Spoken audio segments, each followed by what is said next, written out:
And we're rolling. Go dog! Oh, sorry. That was Norwegian for stuff that I don't know. Welcome back to another edition of Third Rate Second Wave Norwegian black metal bands. Let me turn this down. It's been a while since I did one of these, so I'll refresh you. This is Norwegian bands, not always death black metal, but bands that aren't the most well-known upper echelon of elite Norwegian bands. A little bit underappreciated, bands that deserve maybe a little bit more of a revisiting. So that's what we're doing today. I've got 5 bands picked out to go over, and so I'm going to go through all their discographies for the most part. While I do that, I'm going to be listening to Karanzon Magog Agog. This band is fucking weird. And you know what? I just realized something. I'm not going to take this off, but this band is actually American. I try to play a Norwegian band in all these videos, but so I fucked up. The reason I got confused is because this came out on Nocturnal Art Productions, a Norwegian label run by Samoth from Emperor. Weird stuff. If you like what you hear, check it out. Really weird. Came out in 98. So yeah. Off to a bad start already. Anyways, so no particular order. Let's just start off with a band that I've been really digging into the last few years. So I heard the name a lot in former days, back in the 90s and stuff. Never really got around to picking it up. But these last few years, these albums have really come to be pretty special to me. So without further ado, VINDRED from Norway. Of course, you should all know the story. This was a solo project over the years, and the guy, Valfar, went climbing a mountain to visit his grandparents and, I don't know, fell over and froze to death as he was walking up the mountain to see his grandparents. What an untimely, sad end. If somebody would have just... Could I just go back in time and buy his grandparents the four-wheeler so that he could ride a four-wheeler up the mountain and make it there safely so that he could eat Grandma's Norwegian cookies and we could have more VINDRED? There are no time machines yet. So I kind of have a hard time differentiating between some of the albums. Like this one, the most recent one, I think is Lickfair. This is the last one he did. This is the first one. I honestly think that this might be my favorite one. I think it sees VINDRED's project in its most infant metamorphosis, or incarnation, I should say. And it has just so much originality for the time period that it came out. And this came out in 97. And you know, what makes it the most interesting thing for me is that he didn't let any technical things get in the way of him realizing his ideas be fully realized into fruition. He didn't let the lack of a drummer or a band really hold him back from having an album be what he wanted it to be, which was symphonic, sort of nature-inspired, historical sort of black metal that was epic and more pagan in a way. And for its time, you know, he was writing these songs in his late teens back in the mid 90s. And so I really do think for its time period and place, it is such a courageous sort of leap forward in style that I think the debut really just kind of shows that moment in time so beautifully. So these are probably all reissues. The weird thing about VINDRED is that most of the albums, lyrics are all Norwegian, came out on Head Not Found, Voices of Wonder. I've never really understood the relationship between those two labels or whatever, but they always seem to be on the back of the same things. They keep them in print to varying degrees of quality, and they will never be on vinyl, which is just so fucking weird to me. This is the most recent album, or I guess that's kind of not true, because I guess after he died, what they did was they released kind of a tribute with some live stuff and also some unreleased material that he was working on right before he died. So, and that's called Tu Volfar, Fuller Volfar. And that is something I don't actually have. I will probably pick up a copy of it. But the thing about Vindir is he didn't really progress all that much style-wise throughout the few years that he was active. Here's another album, 1184. I also really like that one. And a lot of people will say that the best one is Arntor. This is maybe a little bit too synth-heavy for me, for my preferences anyways. The songwriting, though, is still very strong. But throughout the progression of his band, he did acquire members who would eventually go on to form the band VINDRED after his death. But honestly, I think my favorite way of enjoying Vindir is this live DVD. And this is actually kind of rare and hard to find these days, but it is on YouTube, so you can watch it. I'll put a link down below. But this is so fucking good. So this was the live DVD filmed after his death by the whole band, and his brother, who looks like a fucking white version of Incredible Hulk, singing all of his songs. And they do such an amazing job of playing all the songs from these, all the best songs from these albums. So I could ramble on quite a bit more about Vindir, but check this stuff out. It is absolutely essential Norwegian black metal. Next, I'm sure a lot of you have heard of Arcturus. I'm going to get the LPs actually out here. Arcturus is one of the first bands I got into when I was getting into black metal. And it was Aspiraheim Symphonia that drew me into them so much, and it just captivated me. Its style is so unique for its time. 93, 94. They emerged together as a band called Mortem in 92, and quickly came from being just kind of a boring death metal band to this absolutely symphonic masterpiece. These songs are so memorable and so great and so melodic that this album is just timeless, and I think nothing will really ever compare to bands that have done this in this style. Let's see, this is a Kirk Productions reissue. This is a great fucking release here. Green and black vinyl. Comes with a poster. I've never actually seen this artwork used for any shirt or anything that Arcturus had done. And then it comes with this nice little booklet here. This album is so weird. I totally forgot about how fucking strange this is. But it's got band photos in here. Sverd is such an amazing guitar player around this time. Sverd and Skoll, the guy from Bad Boy and Zenda also, got together and I think wrote these songs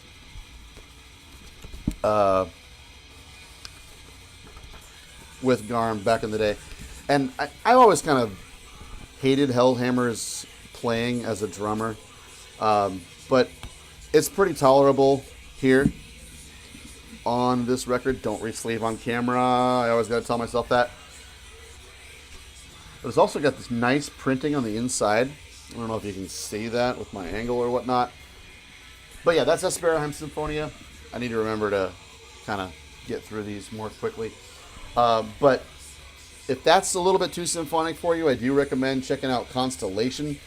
Kirk Productions also put this one out, but this is funny. It's like a photograph of the silver embossing. I think that's hilarious. Artwork there. You will not find a copy of this on CD or original for less than probably $500. It's on black and red wax. Kirk Productions again. A little booklet, band photos. This, I believe, has the Constellation EP as well as the My Angel 7-inch.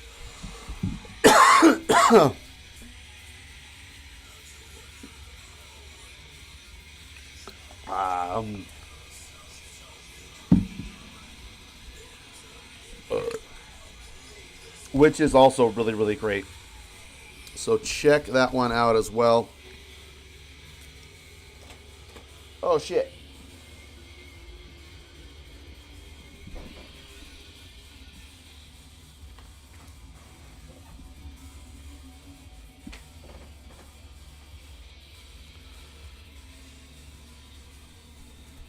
And so another thing I think that makes Arcturus the band that they are, and just what makes their personality such that it is that they always reinvent themselves from album to album to album. So after Asperheim Sinfonia, they put out La Masquerade Infernale, and just went way more into the avant-garde, experimental, and operatic sort of style. And I think everybody at the time this came out in 97 just wasn't expecting this whatsoever. And I don't know, I think it's gotten a lot of mixed reviews, but I think it's worth revisiting and noting how fucking amazing this record really is. This came out on Misanthropy, like I said, in 97. The only thing I really don't like about this album, Hellhammer's drumming again. That dude is so overrated as a player, and I just have a really hard time listening to his fucking clicky taps on everything. I just re-sleeved on camera. God damn it. I know better than this. Arcturus. And then they got a little too weird for me, honestly.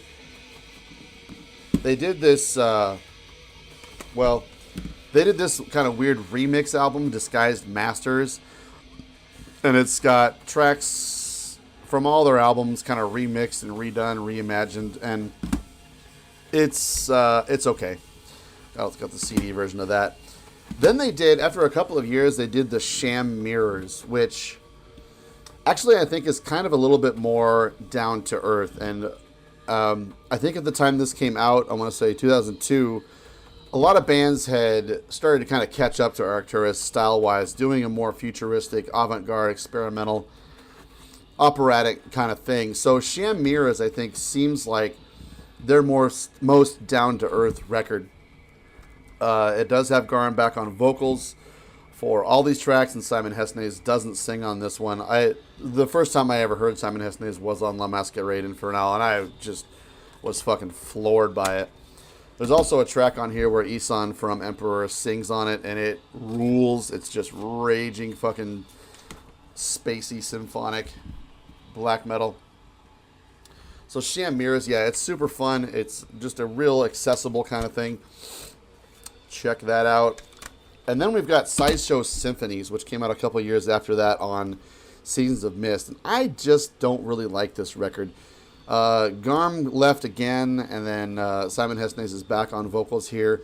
But these songs kind of all sound the same. I don't really know what it is that I don't really care for about this album. They also toured quite a bit on that one and did a live DVD, which is okay. Sideshow Symphonies, I just wish I liked it more. And then they did an album about 2 years ago, which was, I kind of think sounds a little bit more like the Sham Mirrors album. And it's pretty good. I've only listened to it a couple of times, but I don't have a copy of it. Moving on, though. How about some Old Man's Child? I know. I think most people, when they hear Old Man's Child, they think about those fucking stupid albums that he did with Nick Barker on drums, because for some reason those were so popular for their time back in the late 90s. But these are really where it's at. And I actually don't have a copy of the EP Into the Shades of Life, I think it's called. That's kind of hard to find, and that needs a reissue for sure. But the debut full length is Born of the Flickering. This was a Shitty Century Black version, and this is the artwork from the original. This is actually not an original, though, which came out on Hot Records. God, Century Black, why did you do this? I did review this in a previous video when I got it in, but the Crypt reissued this. So fucking cool. But yeah, super symphonic kind of Galder riffs. Galder is a super cool riff writer. I just don't understand why he made so, I don't know, 3 or 4 terrible albums with, I don't know, various drummers, I guess, in retrospect, when this is where it's at. Why did you depart from this style? It's kind of symphonic, but it just sounds really, really distinctly Norwegian. That's Born of the Flickering. And then they did, as a band. They were more of a band, I think, at this time, than anything. The Pagan Prosperity, Has a different drummer than on the earlier album. But really the big thing that sucks about this album is the snare sound. They kind of went a little bit more commercial, but I do think the songwriting is pretty strong and memorable, catchy, melodic, all great stuff. But this snare drum on here just sounds like a giant... It's like if you took a baseball bat to the hood of a fucking Ford F-150 or something. It's just right up in your face. It's huge and big and sounds really big and dumb. So Century Black put that one out. And then we've got Ill-Natured Spiritual Invasion. And this is where I leave off with... Well, after this album is actually where I give up on Old Man's Child. This album fucking slays. This is just a fucking riff masterpiece. It's got Gene Hoglan on drums, for fucking Christ's sake. Gene Hoglan said I think he recorded and wrote all the drums for this record in 3 days. It's super fun, tons of big riffs, lots of really like catchy little keyboard lines, and I think it surprisingly captures the spirit of Old Man's Child while it's basically just Galder and Gene Hoglan doing everything on it. It's a goddamn masterpiece.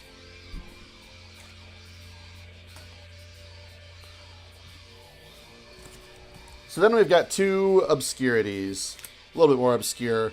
So this is Vemod, a lot more contemporary band than a lot of these other bands I've been featuring on this. But this is some amazing, amazing stuff. And even though they are a modern band, I think they are doing a new record here soon. I think they really captured the early days of black metal sound and their style. They sound quite a bit like what Emperor was kind of doing around the In the Nightside Eclipse kind of days. Territor Possessions put out both of these on CD and LP. I got the chance to see these guys live at Ostara Bloat Festival a couple of years ago, and it was just super captivating and amazing. Is this black vinyl? Yeah, just on black vinyl. I think Territory Possessions does keep this album in print, but only very so often, or every so often. Nice little booklet. You don't get booklets like this with records all that often. And then we've got nice poster. Territory does a really nice job on their releases. But yeah, it's kind of symphonic, synthy, but very hypnotic, atmospheric Norwegian black metal. And then last, this record is just kind of fucking with this whole video, I gotta say. I hope you disagree with me, but I chose the wrong thing and decided to go with it. I just picked this LP up the other day, and this is Odium's Sad Realm of the Stars. I've had this on CD quite a while, years and years and years.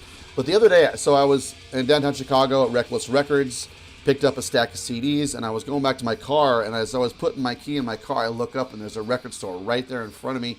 I had about 20 minutes left on my parking space, so I decided to go in. And I'm pretty sure this record store wasn't there the last time I was in Chicago, which would have been maybe 3 or 4 months ago. So I walk into this brand new record store, look at a bunch of like fucking John Denver kind of LPs and shit like that. Kind of boring, just stuff for like the vinyl heads and stuff. I finally found a metal section, and I start kind of going through it. It's just kind of stuff, and then I happen upon this. I had no idea Odium's Sad Realm of the Stars was reissued on wax this year. Maybe it was last year, but Blood Music did this. It's not a very good release. There's no insert to it. It's just on black vinyl. There's the center labels, but it is a killer album. Any fan of Limbani Art needs to get on this. I think this is kind of like Limbani Art's little brother in a way, only it's maybe a little bit better than Moon and the Scorpio or like something like that. They have a real drummer and they're a full band, so it kind of sounds like if Limbani Art really were a full band. It's super good, and you should check it out. Sad Realm of the Stars. I always thought this artwork was super hilariously stupid. And so there's no insert with the band photos or lyrics or anything. So the CD version is worth getting, but it's not cheap. Look at those amazing band photos. The 90s were so fucking rad. So the funny, it's always funny when you've got band photos where everybody's wearing corpse paint, but one guy can't wear corpse paint. This is Eek on drums, and he's a killer fucking drummer. He played in Funeral as well. So the LP release is kind of shitty because they didn't include a lot of stuff on it. So check out Odium. That's the second time I've talked about this band on this channel, so there must be something good about them. All right, that does it for now. I'm out. We'll see you next time. Thanks.